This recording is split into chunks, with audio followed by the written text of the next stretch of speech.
شان صدیق اکبر رضی اللہ تعالی عنہ. دیکھیے کمیاں بتانے کے لیے ایک وقت کافی، اور اس وقت میں گھنٹہ 2 گھنٹہ، مہینہ 2 مہینہ، 6 مہینہ، سال، آپ کمیاں کسی کی بھی بتا دیں وہ ٹائم اتنے میں پوری ہو جاتی ہے. شاید خوبیاں بتانے میں زندگی لگتی ہے. خوبیاں ایسی چیز ہے وہ ختم ہی نہیں ہوتی.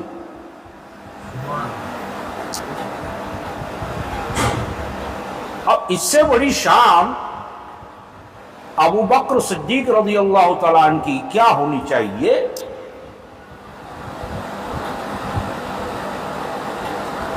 کہ عمر فاروق نے کہا ابو بکر صدیق کی شان بہت بڑی ہے، عثمان غنی نے کہا، مولا علی نے کہا، غوث اعظم نے کہا، غریب نواز نے کہا، ریاض الدین قادری نے کہا، عبد الحمید نے کہا، بادشاہ میاں نے کہا، اعلیٰ حضرت نے کہا، سرکار اعلیٰ نے کہا، میاں صاحب نے کہا، تمام علماء کرام نے کہا کہ صدیق اکبر کی شان بڑی. اب ہو سکتا ہے کہ مجھے آپ سے اختلاف ہو، آپ کو مجھ سے اختلاف ہو، مجھے کچھ مولویوں سے اختلاف ہو، کچھ مولویوں کو مجھ سے اختلاف ہو، کسی کو خواجہ غریب نواز سے اختلاف ہو، کسی کو غوث اعظم سے ہو، کسی کو علی سے ہو، کسی کو عمر سے ہو، کسی کو عثمان غنی سے ہو، کسی کو حسن سے ہو، کسی کو حسین سے ہو. نبی یہ بات جانتے تھے، اسی لیے نبی نے کہا کہ میرے بعد روئے زمین میں سب سے بہترین انسان کوئی ہے جو وہ ابو بکر صدیق. آپ شیعہ ہو، آپ سنی ہو، آپ وہابی ہو، آپ دیوبندی ہو، آپ بوری ہو، آپ جو کچھ بھی ہو، اختلافات تو ہوتے ہیں، نبی کی بات کو نہیں ٹکرایا جا سکتا. اب آپ کہیں گے کچھ ایسے بھی لوگ خارجی قسم کے پیدا ہو چکے ہیں، نبی کی بات بھی نہیں مانیں گے، نبی کی بات بھی نہیں مانیں گے، غوث و خواجہ کی بات تو نہیں مانی، علی کی بات نہیں مانی، عمر کی بات نہیں مانی، عثمان کی بات نہیں مانی، حسن و حسین کی بات نہیں مانی، نہ چشتی کی مانی، نہ اشرفی کی مانی، نہ نقشبندی کی مانی، نہ قادری کی مانی، نہ رضوی کی مانی، نبی کی بھی نہیں مانیں گے.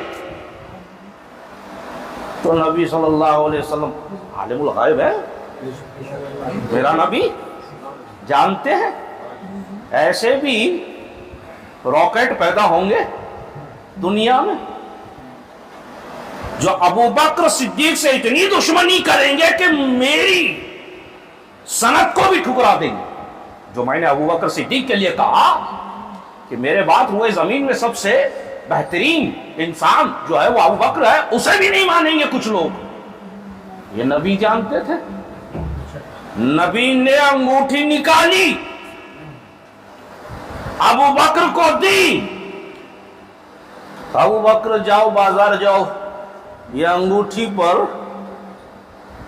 اللہ لکھ کر آؤ.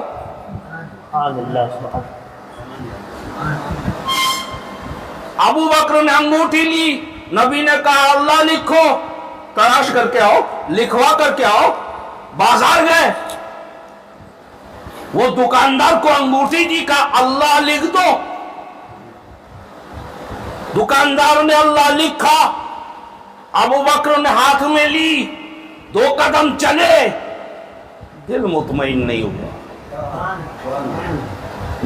کہ اللہ ہے، اس کا محبوب نہیں اس کے ساتھ. اللہ ہے، اس کا محبوب نہیں، یہ کیسے ممکن ہے. پھر سے گئے، نبی نے کہا کیا کہا تھا؟ اللہ، صرف اللہ لکھ کر آنا. اللہ لکھوایا بھی ریٹن میں. ابو بکر کے دل میں بات آئی کہ اللہ ہے، اس کا محبوب نہیں، اور بغیر محبوب کے محب اچھا نہیں لگتا. ابو بکر واپس گئے تراشنے والے کے پاس، کہا اللہ تو لکھا، پاس میں محمد لکھ. پاس میں محمد لکھ. اس نے لکھ دیا، اللہ لکھا پہلے، پھر محمد لکھوایا، اب انگوٹھی کو واپس لیا اور نبی کی بارگاہ میں پہنچ گئے، نبی کو انگوٹھی دے دیا، آپ نے کہا تھا یہ لیجئے، نبی نے انگوٹھی لی، دیکھی تو کہا ابو بکر میں نے تو صرف کہا تھا اللہ لکھوانے کو،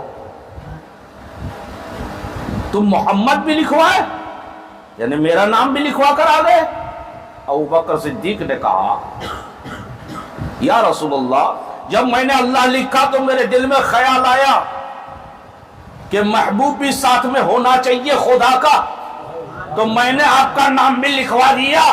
نبی نے فرمایا معاملہ یہ نہیں ہے، معاملہ یہ ہے کہ اللہ کے ساتھ میرا نام تو تم نے اس لیے لکھوایا کہ میں اللہ کا محبوب، مگر تمہیں اپنا نام لکھنے کے لیے کس نے کہا تھا؟ جبرائیل آئے اور کہنے لگے یا رسول اللہ، جب ابو بکر نے سوچا کیا محیط کے ساتھ محبوب کا ہونا ضروری ہے، تو اللہ تبارک و تعالیٰ نے فرما دیا کہ جب ابو بکر کے دل میں یہ خیال آیا کہ محبوب ساتھ میں ہونا چاہیے، میرا محبوب ساتھ میں ہونا چاہیے، تو میری رحمت کو یہ گوارا نہ ہوا کہ جو میرے محبوب کو مجھ سے الگ نہیں کر سکتا، میں اپنے محبوب کے محبوب کو کیسے الگ کرواؤں؟ نعرہ تکبیر، نعرہ رسالت، یا رسول اللہ، یا اللہ کے حکم، اللہ کے حکم سے ابو بکر نام لکھا گیا۔ اب جو رسول کی سنت کو نہیں مانتے،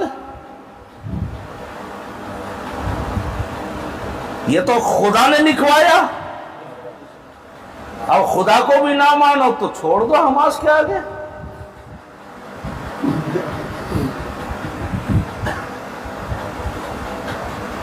اسے بھی نہ مانے۔ علی، یہ بڑا ٹکراؤ چلتا کچھ حضرات میں، اہل تشیع شیعہ جو ہے، اب تو خیر وہ بند کر دیا، کچھ میٹنگیں ہوئی ہیں کہ بھئی اگر آپ کھلم کھلا اس طریقے سے جو ہے برا کہیں گے صحابہ کرام، یہ ٹھیک نہیں ہوگا، تو اب وہ اپنوں میں کہتے ہیں، باہر نہیں کہتے۔